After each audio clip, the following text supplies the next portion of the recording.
नमस्कार. आज मी तुमच्याबरोबर काही घरगुती टिप्स आणि ट्रिक्स शेअर करणार आहे, ज्या तुमचा वेळ, पैसा आणि वस्तूची देखील बचत करणार आहेत. अशा घरगुती टिप्स आणि ट्रिक्स बघण्यासाठी चॅनलला सबस्क्राईब करा, बेल आयकॉनचं बटन दाबा. त्याने काय होणार, येणारे नवनवीन व्हिडिओ तुम्हाला बघायला भेटतील. बऱ्याच वेळेला अद्रक आपल्या घरामध्ये पडलेलं असतं, फ्रीजमध्ये वाळून देखील जातं.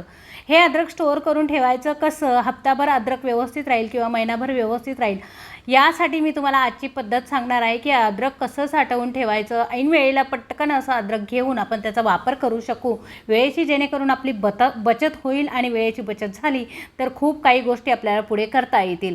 त्यामुळे असं काय करायचं आहे, आपल्याला अद्रक घ्यायचं आहे आणि अद्रकचं वरचं सगळं साल असं व्यवस्थितरित्या आपल्याला काढायचं आहे, जेणेकरून आपल्याला अद्रक हे व्यवस्थित स्टोअर करता येईल. पण त्या अगोदर, साल काढण्या अगोदर आपल्याला काय करायचं आहे, अद्रक जे आहे स्वच्छ धुवून घ्यायचं आहे. गरम पाण्यात तुम्ही धुतलं, कोमट पाण्यात धुतलं तरी देखील काहीच हरकत नाही. अद्रक आपल्याला व्यवस्थितरित्या धुवून घ्यायचं आहे, कारण आपल्याला अद्रक स्टोअर करायचं आहे. धुवून घेतल्यानंतर आपल्याला कोरड्या कपड्याने आपल्याला पुसून घ्यायचं आहे, व्यवस्थित स्वच्छ करायचं आहे. अद्रकवर खूप काही केमिकलचा मारा केलेला असतो अद्रक हे स्वच्छ करण्यासाठी. त्यामुळे अद्रक स्वच्छ पाण्याने आपल्याला धुवायचं आहे 1-2 वेळेस.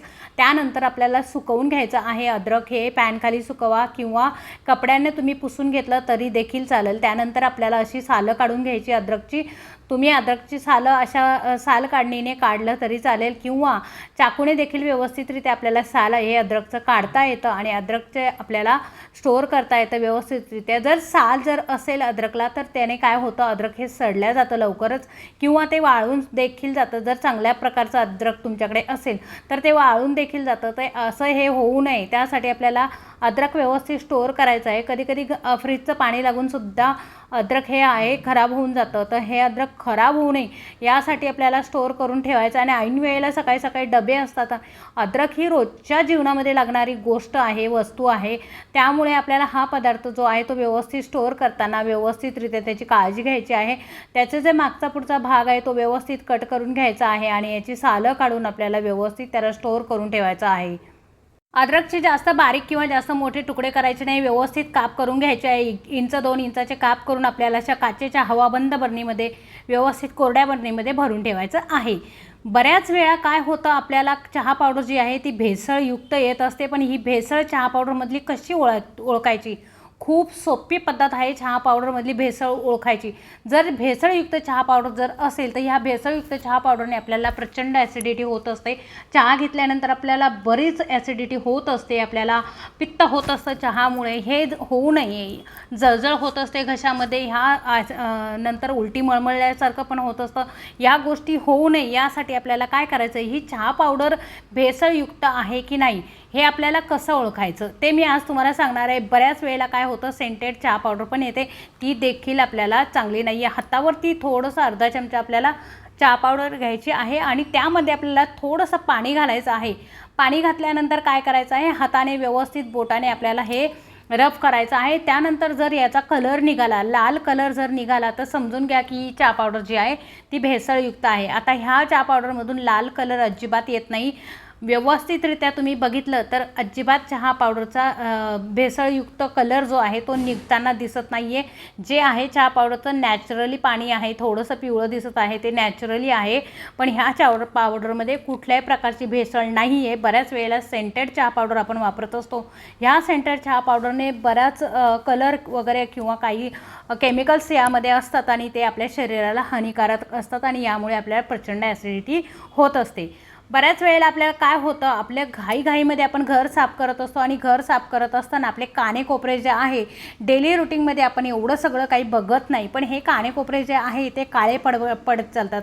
आणि यावरती जे आहे व्हाईट सिमेंट लावलेलं असतं, हे व्हाईट सिमेंट आहे ना काळं पडलेलं असतं. हे व्हाईट सिमेंट काढायचं कसं, काळं पडलेलं त्याच्यावर चकाचक कसं करायचं, तर हार्पिक्स घ्यायचं आणि कोण्याला असं हार्पिक्स आपण लावून घ्यायचं. अगदी 5 मिनटात तुम्ही सगळ्या घराचं काळपटपणा घालू शकतात ह्या पद्धतीने. आणि असं लावून घेतलं तर तुम्हाला वेळ असेल तर 5 मिनटं तुम्ही ठेवा, आणि वेळ नसेल तर एक छोटासा ब्रश घ्यायचा आहे, जो आपण दात घासतोय पण टाकून दिलेला ब्रश आहे तो घ्यायचा आहे व्यवस्थितरित्या. आणि त्याने काय करायचं आहे, हे व्यवस्थित असं घासून घ्यायचं आहे.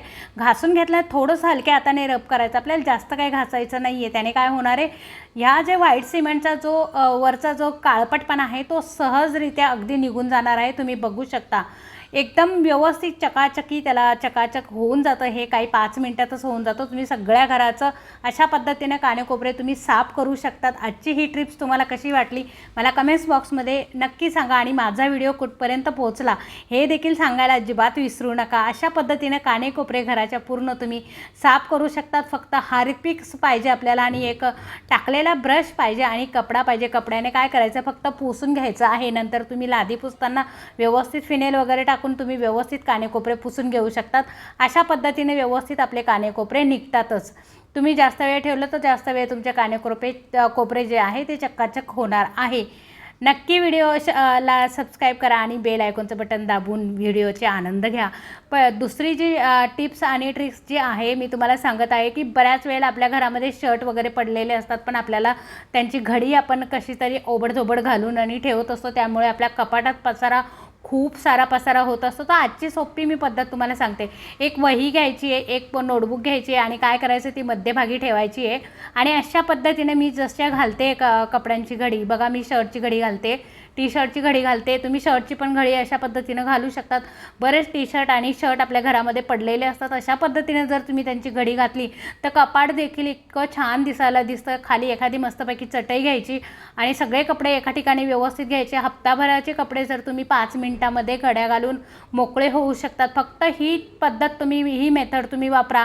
एकदम पटापट अगदी लहान मुलांना जरी तुम्ही शिकवलं किंवा हा व्हिडिओ जरी दाखवला तरी लहान मुलं देखील आवडीने ही पद्धत जी आहे या पद्धतीने टी शर्ट किंवा शर्टच्या त्यांच्या घड्या घालून व्यवस्थित त्यांचा आनंदसुद्धा घेऊ शकतात. असे बऱ्यापैकी बरेच जे शर्ट असतात ते वही फक्त मध्यभागी ठेवायची आणि दोन्ही बाजू आपल्याला वहीवरती अशा पद्धतीनं तुम्ही व्यवस्थित बघून घ्या आणि व्यवस्थितरित्या तुम्ही शर्टची घडी घालायची जेणेकरून आपला वेळ वाचणार आहे. आणि लहान मुलांना जर शिकवलं त्यांच्या कपड्यांच्या घड्या घालायला अशा पद्धतीने त्यांच्या नोटबुकने जर त्यांनाच शिकवलं तर निश्चितच तुमचा वेळ जाईल आणि मुलांना आनंदात ते कामही शिकतील आणि व्यवस्थितरित्या त्यांचं कपड जे आहे ते टापटीपरित्या पण देखील राहणार आहे.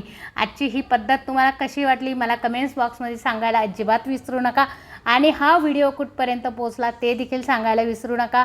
अशा पद्धतीने बऱ्याच आपण टी शर्टच्या शर्टच्या घड्या घालू शकतो किंवा इस्त्री केल्यानंतरसुद्धा आपल्याला इस्त्री केल्यानंतर समजत नाही कशी घडी घालायची. त्यावेळेससुद्धा तुम्ही अशा पद्धतीने घडी घालून तुम्ही शर्ट प्रेस करूनसुद्धा ठेवू शकतात. असे कितीतरी शर्ट आपण ठेवू शकतो. बघू शकता तुम्ही किती छान मी घड्या घातलेल्या आहे.